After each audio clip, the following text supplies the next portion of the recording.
ಚಿಕ್ಕಬಳ್ಳಾಪುರ ಸಂಚಾರಿ ಪೊಲೀಸ್ ಠಾಣೆ ನಗರ ಮತ್ತು ಗ್ರಾಮಾಂತರ ಪೊಲೀಸ್ ಠಾಣೆ ವತಿಯಿಂದ ರಸ್ತೆ ಸುರಕ್ಷತಾ ಮಾಸಾಚರಣೆ ಮಾಡಲಾಯಿತು.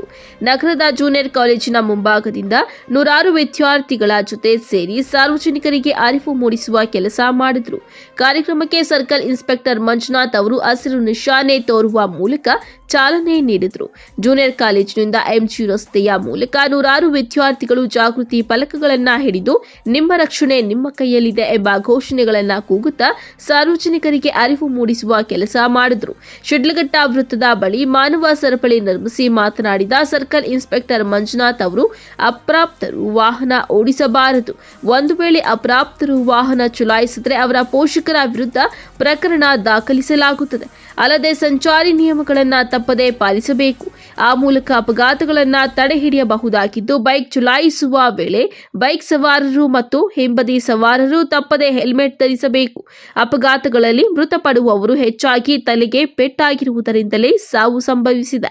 ಹೆಲ್ಮೆಟ್ ಧರಿಸಿದಲ್ಲಿ ತಲೆಗೆ ಗಾಯವಾಗುವುದನ್ನು ತಪ್ಪಿಸಬಹುದಾಗಿದೆ. ಹಾಗಾಗಿ ಪ್ರತಿಯೊಬ್ಬ ವಾಹನ ಸವಾರರು ತಪ್ಪದೇ ಹೆಲ್ಮೆಟ್ ಧರಿಸಬೇಕು ಎಂದರು. ಪ್ರತಿ ವರ್ಷ ಜನವರಿ ತಿಂಗಳನ್ನು ರಸ್ತೆ ಸುರಕ್ಷತಾ ಸಪ್ತಾಹ ಅಂಗವಾಗಿ ಈ ದಿನ ನಮ್ಮ ಜೂನಿಯರ್ ಕಾಲೇಜಿಂದ ಶಿಡ್ಲಘಟ್ಟ ಸರ್ಕಲ್ವರೆಗೆ ಒಂದು ಜಾಥಾವನ್ನು ಹಮ್ಮಿಕೊಂಡಿದ್ದೀವಿ.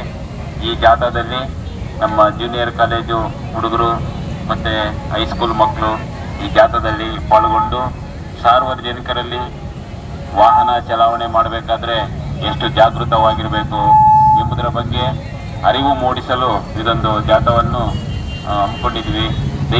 ದಯವಿಟ್ಟು ಸಾರ್ವಜನಿಕರು ತಮ್ಮ ದ್ವಿಚಕ್ರ ವಾಹನ ಓಡಿಸುವಾಗ ತಮ್ಮ ಶಿರಸ್ತ್ರಾವರಣ ಅಂದರೆ ಹೆಲ್ಮೆಟ್ ಧರಿಸಿ, ಮತ್ತು ತಮ್ಮ ದ್ವಿಚಕ್ರ ವಾಹನಗಳಲ್ಲಿ DL ಇರಬೇಕು, ಸವಾರರು DL ಮಾಡಿಸ್ಕೋಬೇಕು, ಮತ್ತು ಇನ್ಶೂರೆನ್ಸ್ ಇರಬೇಕು, ಮತ್ತು ರಸ್ತೆ ನಿಯಮಗಳನ್ನ ಪಾಲನೆ ಮಾಡಬೇಕು.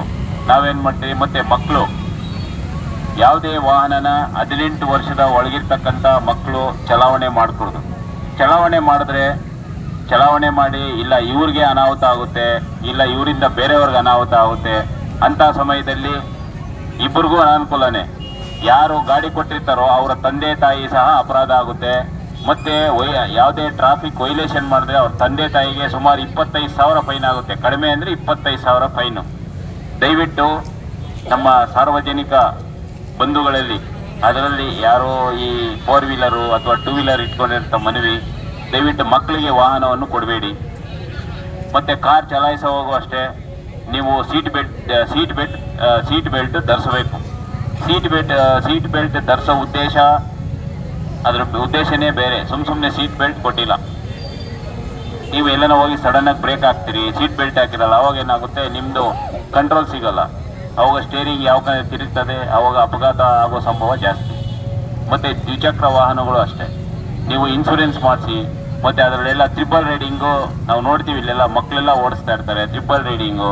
ನಾವು ನಮ್ಮ ಪೊಲೀಸವರು ಕೇಳೋಕೆ ಹೋದರೆ ನಾವು ರೈತರು, ನಾವು ಇಲ್ಲಿ ಲೋಕಲ್ಲು ಅಂತಾರೆ. ರೋಡ್ಗೆ ಕಾನೂನಲ್ಲಿ ನಾನು ಲೋಕಲ್ ಅಂತ ಏನೂ ಇಲ್ಲ. ದಯವಿಟ್ಟು ಕಾನೂನನ್ನು ಪಾಲಿಸಿ ನಿಮ್ಮ ಜೀವವನ್ನು ರಕ್ಷಿಸಿಕೊಳ್ಳಿ ಅಂತ ಹೇಳ್ತಾ, ಮತ್ತು ಈ ಕೆಲವೊಂದು ಹುಡುಗರು ಏನು ಮಾಡ್ತಾರೆ, ಈ ಕಾಲೇಜ್ ಹುಡುಗರೆಲ್ಲ ಬರೀ ರೋಡ್ ಚೆನ್ನಾಗೈತೆ ಅಂತೇಳಿ ಓವರ್ ಸ್ಪೀಡ್ ಹೋಗೋದು. ಮೊನ್ನೆ ಹಂಗೆ ಕಾಲೇಜ್ ಹುಡುಗ ಒಬ್ಬ ಇನ್ನೂ ಸ್ಟಡೀಸ್ ಮಾಡ್ತಾರೆ, ಡಿಪ್ಲೊಮಾ ಹುಡುಗ, ಓವರ್ ಸ್ಪೀಡ್ ಮಾಡಿ ಅಲ್ಲೇ ಸ್ಥಳದಲ್ಲೇ ಅಪಘಾತ ಮಾಡ್ಕೊಂಡು ಅಲ್ಲೇ ಸ್ಥಳದಲ್ಲೇ ಸತ್ತೋಗ್ಬಿಟ್ಟ. ಮತ್ತು ಈ ಮಕ್ಕಳು ಈ ವೀಲಿಂಗ್ ಮಾಡೋದು ಅವೆಲ್ಲ ಬಿಡಬೇಕು. ವೀಲಿಂಗ್ ಮಾಡಿದ್ರೆ ಅದಕ್ಕೂ ಕಾನೂನಲ್ಲಿ ಶಿಕ್ಷೆ ಐತೆ, FIR ಆಗುತ್ತೆ. ಮತ್ತು ಅದು ನಿಮ್ಮ ಫ್ಯೂಚರಲ್ಲಿ ಕಷ್ಟ ಆಗುತ್ತೆ. ನೀವು ಓದ್ತಾ ಇರ್ತೀರಿ, ನಾಳೆ ಯಾವುದೋ ಒಂದು ಜಾಬ್ಗೆ ಹೋಗಬೇಕು ಅಥವಾ ಏನೋ ಒಂದು ಪಾಸ್ಪೋರ್ಟ್ ಮಾಡಿಸ್ಬೇಕಂದ್ರೆ ಪೊಲೀಸಲ್ಲಿ ಕಂಪ್ಲೇಂಟ್ ಆಗುತ್ತೆ, ನಿಮ್ದು ಅವೆಲ್ಲ ಪಾಸ್ಪೋರ್ಟು ಕೊಡಲ್ಲ, ನಿಮ್ಮ ಕ್ರಿಮಿನಲ್ ಬ್ಯಾಕ್ಗ್ರೌಂಡ್ ಅಂತೇಳಿ ಕ್ಯಾನ್ಸಲ್ ಆಗುತ್ತೆ. ನಾವು ಅದೆಲ್ಲ ತಲೆಯಲ್ಲಿ ಇಟ್ಕೋಬೇಕು. ತಂದೆ ತಾಯಿಗಳು ಅಷ್ಟೇ ಈ ಮಕ್ಕಳಿಗೆ ಯಾವುದೇ ಕಾರಣಕ್ಕೂ ಗಾಡಿ ಕೊಡ್ಕೊಟ್ಟು. ಮತ್ತು ಹಿಂಬದಿ ಸವಾರ ಸಹ ಹೆಲ್ಮೆಟ್ ಧರಿಸ್ಕೊಂಡು ಓಡಾಡಬೇಕು.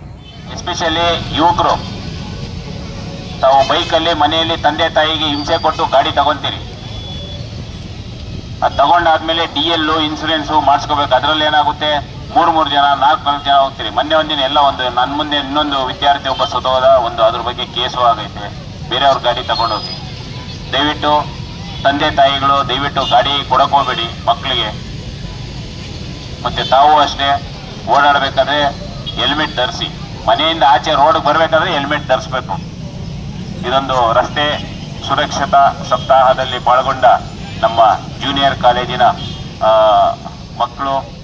ಈ ವೇಳೆ ಸಂಚಾರಿ ಪೊಲೀಸ್ ಠಾಣೆಯ ಪಿಎಸ್ಐ ಮಂಜುಳಾ, ನಗರ ಪೊಲೀಸ್ ಠಾಣೆಯ ಪಿಎಸ್ಐ ಅಮರ್, ಪೊಲೀಸ್ ಸಿಬ್ಬಂದಿ, ನೂರಾರು ವಿದ್ಯಾರ್ಥಿಗಳು ಭಾಗವಹಿಸಿದ್ರು.